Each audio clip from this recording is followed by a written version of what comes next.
크게 아멘으로 화답합니다. 할렐루야. 따라 하시겠습니다. 작은 헌신의 위력. 작은 헌신의 위력이라는 제목으로 말씀 전합니다. 시작이 반이라는 말이 있습니다. 작시 성반이라는 사자성어도 같은 말입니다. 무슨 일이든 시작하는 것은 어렵습니다. 그러나 일단 시작하면 끝마치기란 그리 어렵지 않습니다. 그런 차원에서 이 성어가 갖는 교훈적 의미가 있습니다. 그것은 일단 일을 시작하는 것이 중요하다는 것입니다. 어떤 일이든 생각만 해서는 안 되고 일단 몸을 움직이는 것이 중요하다는 뜻입니다. 천리길도 한 걸음부터라는 속담이 있습니다. 비슷한 맥락이지요. 크고 어려운 일이라도 계획을 세울 때 겁먹거나 주저하지 말라는 뜻입니다. 그 시작은 작은 행동, 단순한 행동에서부터 비롯된다는 의미입니다. 즉 작은 단계부터 차근차근 시작하는 것이 중요하다는 것입니다. 큰 댐에 물이 가득합니다. 이 큰 댐에 물이 짠 하고 갑자기 나타나는 것이 아닙니다. 그 물은 처음에 밑바닥에서부터 조금씩 차오릅니다. 아주 오랜 날이 지나야 댐에 물이 가득 채워집니다. 누군가 책을 빨리 읽습니다. 그런데 처음부터 책을 빨리 읽는 사람은 존재하지 않습니다. 철자를 익혀야 하고 단어를 익혀야 합니다. 처음에는 누구든지 아주 느린 속도로 한 단어씩 읽기 시작합니다. 그러다 익숙해지고 시간이 지나면 문장을 한 덩어리로 빨리 읽습니다. 이처럼 처음에 작게라도 하나하나 시작하는 것이 중요합니다. 그리고 처음에 무조건 첫 걸음을 내딛는 결심이 중요합니다. 맨 처음 결단하고 일단 움직여 행동하는 것이 중요합니다. 거기에 노력이 지속되면 어느 순간 목표에 도달하게 됩니다. 시작하면 또 실천하면 그 후 의미 있는 관성의 법칙이 적용됩니다. 그 속에 작은 성공들이 쌓이기 시작합니다. 그 후 결국 작은 성공들 위에 큰 성공이 얹혀집니다. 본문이 강조하는 것이 있습니다. 그것은 행동하는 작은 헌신의 위력입니다. 본문에서 예수님이 제자들에게 비유의 말씀을 하십니다. 청지기 비유인데 꾀가 많은 청지기 비유입니다. 한 부자에게 청지기가 있었습니다. 그 부자가 이런 말을 전해 듣습니다. 청지기가 당신의 소유를 낭비하고 있습니다. 부자가 화가 나서 명령합니다. 그를 해고 통보하고 장부를 셈에서 넘기라. 졸지에 일자리를 잃어버린 청지기는 대책을 강구합니다. 그러다 주인에게 빚진 자들을 일일이 부릅니다. 채무 장부에 있는 액수를 절반으로 고쳐줍니다. 즉 그들의 빚을 탕감해 준 것입니다. 청지기가 한 일은 문서를 위조하여 주인에게 손해를 끼친 것입니다. 이쯤 되면 큰 징계를 받을 수 있습니다. 그런데 뜻밖에도 주인은 그의 행동을 보고 그를 칭찬합니다. 무엇이라고 칭찬합니까? 다음과 같이 말합니다. 이 세대의 아들들이 자기 시대에 있어서는 빛의 아들들보다 더 지혜롭다. 그러면서 본문에서 예수님이 말씀합니다. 내가 너희에게 말하노니 불의의 재물로 친구를 사귀라. 그리하면 그 재물이 없어질 때에 그들이 너희의 영주할 처소로 영접하리라. 그러면서 예수님은 핵심적인 주장을 이어갑니다. 지극히 작은 것에 충성된 자는 큰 것에도 충성되고 지극히 작은 것에 불의한 자는 큰 것에도 불의하니라. 이 예수님의 비유 속에서 우리는 여러 가지 교훈을 얻습니다. 그중 한 가지 신앙적 교훈은 작은 선한 일, 작은 주님의 일도 충성스럽게 하라는 것입니다. 톨스토이 이야기 중에 어느 재화공 이야기가 있습니다.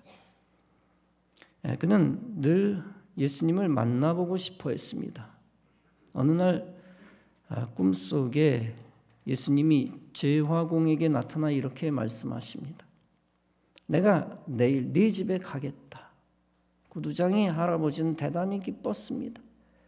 그는 음식을 차려놓고 예수님을 기다렸습니다. 그러나 예수님은 오시지 않습니다. 한 번은 거지가 오고 한 번은 청소부 영감이 옵니다. 저녁 때는 사과 장수 아주머니가 옵니다. 모두 가난하고 추위에 떨고 있었습니다. 구두방 할아버지는 그들을 불쌍하게 생각했습니다. 그는 예수님을 위해 준비했던 음식을 그들에게 먹였습니다. 그날 밤 꿈속에 다시 예수님이 나타나서 말씀하십니다. 나는 오늘 너희 집에 3번이나 가서 3번 다 잘 대접받았다. 참으로 너는 나를 사랑하는 사람이다. 내 이웃에 사는 보잘것없는 사람을 대접했다. 그런데 그렇게 한 것이 곧 나를 대접한 것이다. 위에 톨스토이가 만든 이야기는 성경 자체는 아닙니다. 그렇다고 해서 이 이야기가 진리와 상관없는 이야기도 아닙니다. 곳곳에 성경의 말씀들을 떠올리게 해줍니다. 예수님이 마태복음 10장에서 말씀하십니다. 또 누구든지 제자 이름으로 이 소자 중 하나에게 냉수 한 그릇이라도 주는 자는 내가 진실로 너희에게 이르노니 그 사람이 결단코 상을 잃지 아니하리라 하시니라. 이 말씀에서 소자라는 말은 원래 실제 예수님의 가장 가까운 제자를 의미합니다. 1차적으로는 예수님의 사람을 귀히 여기라는 뜻입니다. 냉수 한 그릇이라는 것은 작지만 지극한 정성을 의미합니다. 예수님과 가까운 사람을 정성껏 섬기는 것은 귀중하다는 것입니다. 그 섬김을 보시고 주님은 그에게 반드시 상과 복을 주신다는 것입니다. 이 말씀은 또한 중의적으로 많이 사용되는 부분이 있습니다. 다름 아니라 소외된 자를 귀히 여기라는 교훈입니다. 보잘것없어 보이는 자, 버림받은 자, 외로운 자, 병든 자, 환난당한 자 등입니다. 수많은 사람들이 이런 자들을 불쌍히 여기지 않고 신경 쓰지 않습니다. 그러나 이런 자들에게도 작은 정성을 기울이는 것은 신앙적인 것이다 라는 것입니다. 구제하며 소외된 자를 살리는 것도 주님이 복을 주시는 일이다 라는 것입니다.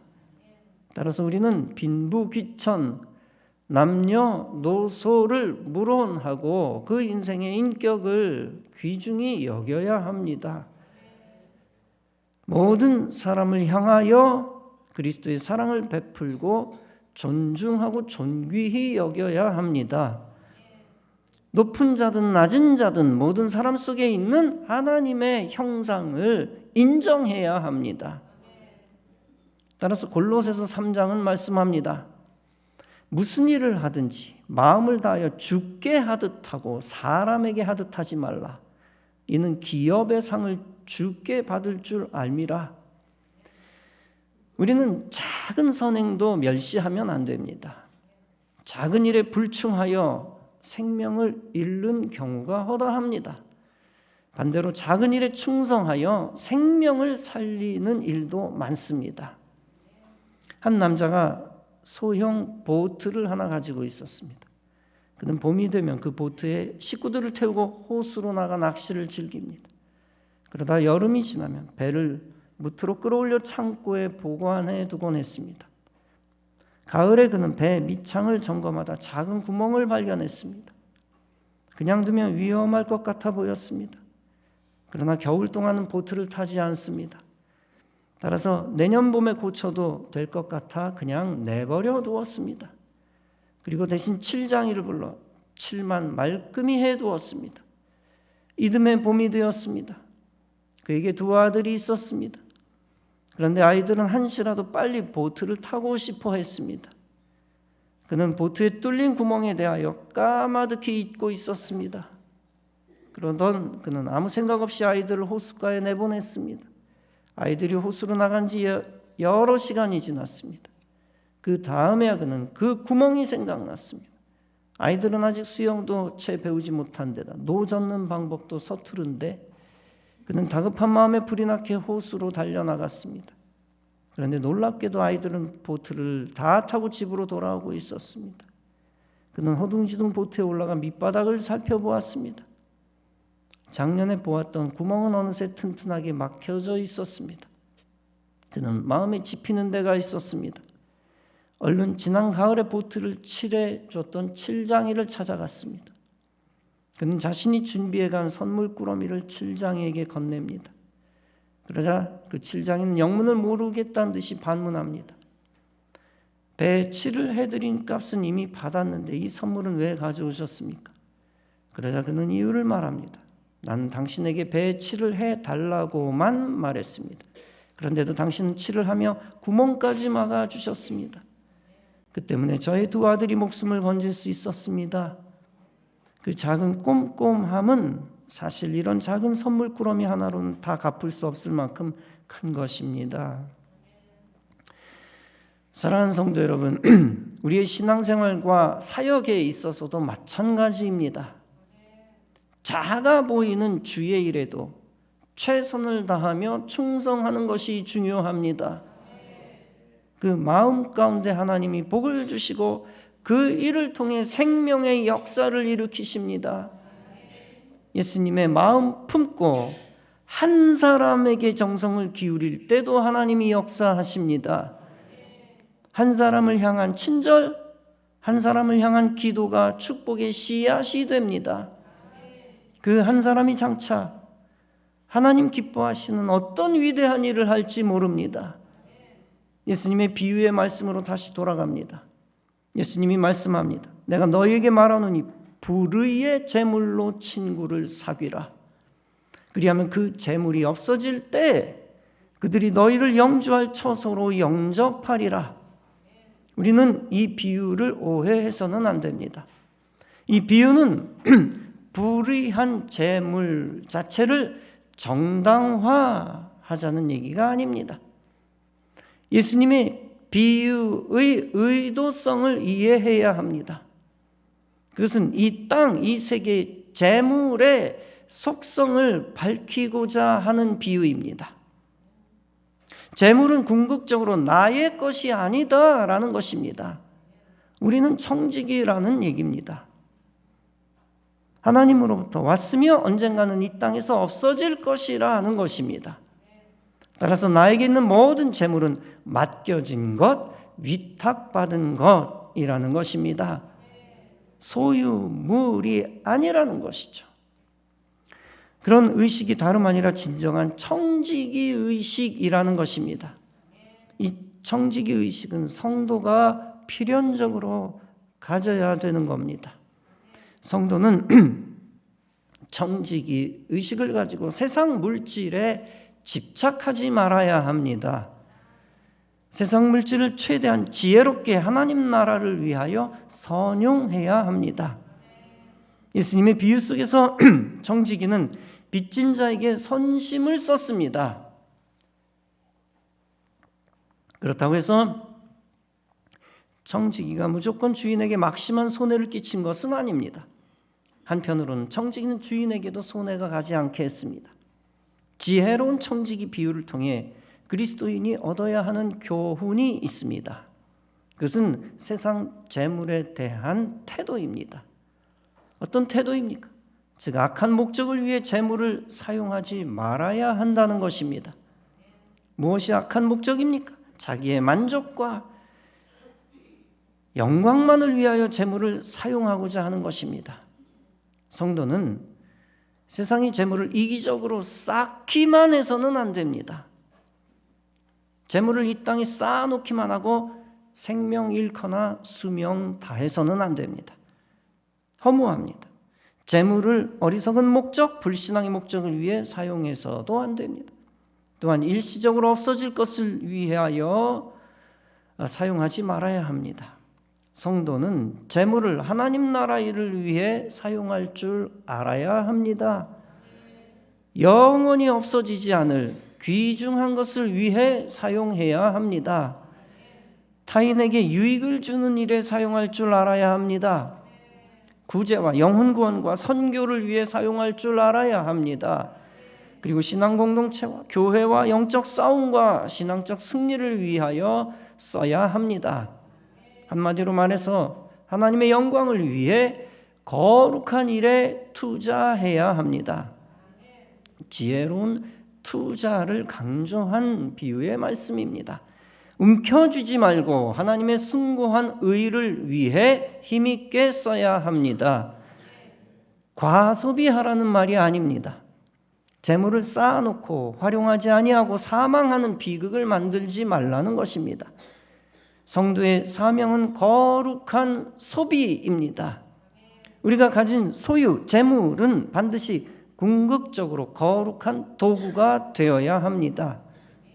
하나님 나라의 승리라는 거룩한 비전을 위한 도구가 되어야 합니다. 인생은 소탐대실의 경험을 많이 합니다. 작은 것에 욕심부리다 큰 것을 한꺼번에 잃어버리는 경험을 자주 합니다. 또한 물질 때문에 믿음 버리다가 생명을 잃어버리기도 합니다. 반대로 지혜로운 사람은 가치 있는 것에 충성합니다. 하나님 나라와 교회와 영적 전초 기지를 위하여 헌신합니다. 성시화를 위하여 헌신하고 성경의 승리, 진리의 승리를 위해 인생을 걸고 헌신합니다. 그때 하나님이 책임지시고 큰 것을 채워주십니다. 예수님이 5,000명 모임 가운데서 설교하셨습니다. 그때 한 아이에게 오병이어가 있었습니다. 아이가 그 도시락을 제공한 것은 아이에게는 잠시 손해처럼 보입니다. 떡 5덩어리, 물고기 2마리. 그러나 그 잠깐의 손해는 엄청난 기적과 영원한 축복을 만들어내었습니다. 작은 도시락, 예수님의 손에 넘어갈 때 모든 이가 먹고도 남았습니다. 이처럼 작은 헌신은 위대한 역사의 시동입니다. 하나님은 거룩하게 투자하는 사람만 사용하십니다. 작은 일에도 충성하는 사람만을 통하여 하나님이 큰 일을 이루십니다. 그리고 하나님은 그를 큰 그릇 만드시고 그에게 큰 복을 주십니다. 스가랴 4장은 하나님 나라를 위한 작은 충성의 위력을 말씀합니다. 여호와의 말씀이 또 내게 임하여 이르시되 스룹바벨의 손이 이 성전의 기초를 놓았은즉 그의 손이 또한 그것을 마치리라 하셨나니 만군의 여호와께서 나를 너에게 보내신 줄을 네가 알리라 하셨느니라. 여러분, 스룹바벨이 누구입니까?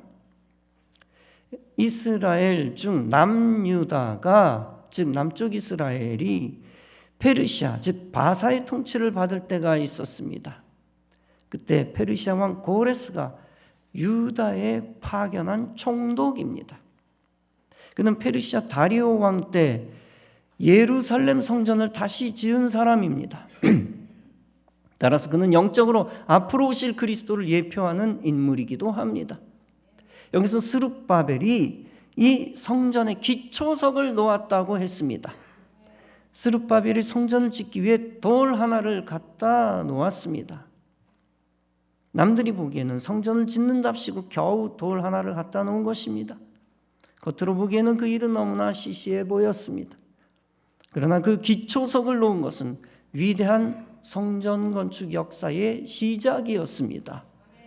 미래에 이루어질 위대한 하나님의 성전 건축의 출발점이었습니다. 스룹바벨이 가장 먼저 앞장서서 성전을 짓기 시작했습니다. 그는 하나님의 영광을 위하여 살아간다고 말만 많이 한 사람이 아니었습니다. 성전 건축을 해야 된다고 생각만 한 사람이 아니었습니다. 솔선수범하면서 통솔력을 가지고 가장 먼저 헌신한 사람이었습니다. 바로 그 스룹바벨의 손이 또한 그 일을 마치리라고 말씀했습니다. 거룩한 시작이 절반, 중간까지가 아니라 마지막 승리까지 간다는 말씀입니다. 그러면서 스가랴 4장은 계속 말씀합니다. 작은 일의 날이라고 멸시하는 자가 누구냐? 사람들이 스룹바벨의 손에 다림줄이 있음을 보고 기뻐하리라. 이 말씀이 강조하는 것이 무엇입니까? 그것은 세상 사람들 혹은 믿음 없는 사람들의 어리석음입니다. 그들은 성전 건축을 작은 일이라고 멸시한다는 것입니다. 스룹바벨의 성전은 솔로몬의 성전과는 비교할 수 없이 초라합니다. 따라서 스룹바벨의 성전 건축을 멸시하는 자들도 있었습니다. 더욱이 성전을 다시 짓는 것에 대해 믿음 없이 비난하는 자들도 있었습니다. 실제로 에스라 3장에서 성전 건축이 시작될 때의 일입니다. 성전의 기초가 놓일 때 백성이 찬송하며 큰 소리로 즐겁게 부릅니다. 그러나 제사장들과 레위 사람들과 나이 많은 족장들은 달랐습니다. 즉 이러한 노인들은 과거 솔로몬의 그 화려했던 성전을 본 적이 있었습니다. 그런 노인들은 성전 건축의 기초만을 보고 대성통곡을 합니다. 그런 차원에서 믿음 없는 사람들은 믿음 없는 대로 기초를 비난합니다. 성전 기초를 비난한다. 그리고 믿음이 있다 할지라도 과거의 영광과 비교하는 자들도 역시 탄식합니다. 그러나 결국 스가랴서가 강조하는 것은 무엇입니까? 그것은 스룹바벨이 다림줄을 손에 붙든다는 것입니다. 다림줄은 측량하는 줄인데 구체적으로 다림줄 끝에 돌을 말합니다. 그 돌은 주석돌이며 구별된 돌입니다. 그리고 성전 재건이 완성된 후 완성된 성전 위에 마지막에 놓는 돌입니다. 성전 재건을 위해 첫 돌을 놓았던 스룹바벨이 마지막 돌도 놓는다는 것입니다. 즉 작은 일에 충성한 자가 결국 큰 일을 이루어낸다는 것입니다. 시작은 미약하였으나 나중은 심히 창대하게 되었다는 것입니다. 결국 사람들이 오히려 위대한 완성을 보고 기뻐한다는 것입니다. 비난이 찬사로 바뀌는 대역전극이 일어난다는 것입니다. 그러면서 미약한 작은 일과 완전히 대조되는 말이 나옵니다. 스가랴서는 대단원의 마무리를 말씀합니다. 이 일곱은 온 세상에 두루 행하는 여호와의 눈이라. 이 일곱은 일곱 등대의 등잔을 말하는 것입니다. 등잔이 뭐냐면 이것인데요. 이스라엘에서 제가 가져온 것입니다. 거기서 나오는 불빛은 하나님의 눈을 상징합니다. 이 작은 일이라고 사람들이 멸시하던 것이 작은 일로 끝나지 않는다는 것입니다. 하나님의 눈앞에서 완전히 다른 일, 위대한 일이라는 것입니다. 결론적으로 성전 재건의 사역은 반드시 이루어진다는 예언입니다. 우리의 성전 이전 건축도 이와 같이 하나님의 눈앞에서 완성될 것입니다. 우리를 통해 시작하신 하나님이 끝까지 우리를 사용하셔서 성취하실 것입니다. 그런 차원에서 빌립보서 1장에서 바울은 우리에게 확신을 줍니다. 너희 속에 착한 일을 시작하시니가 그리스도 예수의 날까지 이루실 줄을 우리가 확신하노라. 여러분, 성전 건축을 시작하신 분이 누구입니까? 성전 건축 과정을 지켜보고 계신 분이 누구입니까? 시작이 미미해 보였을 때부터 시작하시고 지켜보신 분이 누구입니까? 그리고 계속 성전을 세워나가신 분이 누구입니까? 다름 아니라 불꽃 같은 눈동자로 모든 것을 바라보시는 하나님입니다. 그 하나님께서 마지막까지 바라보시면서 권능의 손으로 성전을 완성하실 줄로 믿습니다. 학개서 2장에서 선지자는 하나님의 말씀을 대언합니다. 스룹바벨아 스스로 굳세게 할지어다. 이 땅 모든 백성아 스스로 굳세게 하여 일할지어다. 내가 너희와 함께 하노라. 만군의 여호와의 말이니라. 내가 이 성전의 영광이 충만하게 하리라. 이 성전의 나중 영광이 이전 영광보다 크리라. 내가 이곳에 평강을 주리라. 만군의 여호와의 말이니라. 사랑하는 성도 여러분, 스룹바벨에게 명하신 하나님의 말씀을 여러분의 말씀으로 받으시기 바랍니다.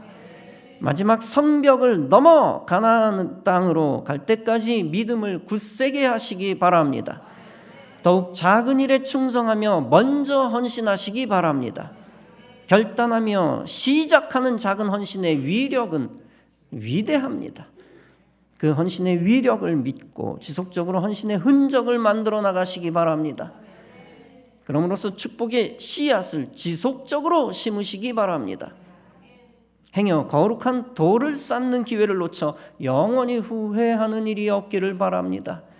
끝까지 하나님이 하시는 일을 믿고 그 일에 동참하며 동행하시기 바랍니다. 하나님의 영은 먼저 작은 일에 충성하는 여러분들을 앞세워 이끄십니다. 그럼으로써 마지막 순간 여러분 앞에서 거룩한 영광의 구름 가운데서 새 성전에 임하실 것입니다. 여러분 모두 그 거룩한 영광을 바라보며 충성하다가 그 영광의 기쁨으로 동참하시기 바랍니다. 그리고 하나님의 영광스러운 임재 속에서 하나님이 주시는 영광스러운 열매를 체험하고 받으시기를 주님의 이름으로 축원합니다. 기도하시겠습니다.